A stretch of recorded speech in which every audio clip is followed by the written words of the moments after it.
আমরা বাঙালি জাতি অদৃশ্যভাবে আমেরিকার গোলামি করছি বা দাসত্ব করছি।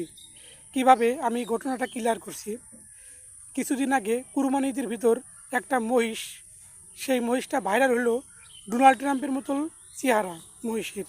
সেই মহিষটা অদৃশ্য শক্তি দ্বারা কুরবানি দেওয়া হলো না, তাকে চিড়িয়াখানায় নেওয়া হলো।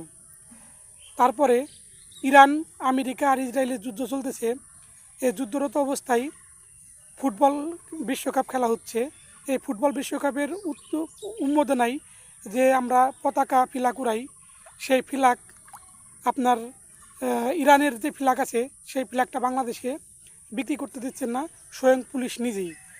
আপনারা চিন্তা করে দেখেন যে তাহলে কত বড় হাত আছে।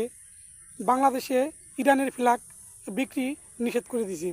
আসুন কোন পুলিশ আর কোন বিক্রেতার ফ্ল্যাগ বিক্রি করতে নিষেধ করছে ভিডিওটা একটু দেখে নিই।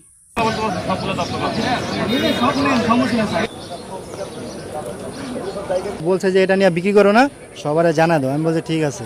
বলছে যে পরে আবার বেচা কিনা শেষ হইলে তারপর আবার নিয়ে যাও।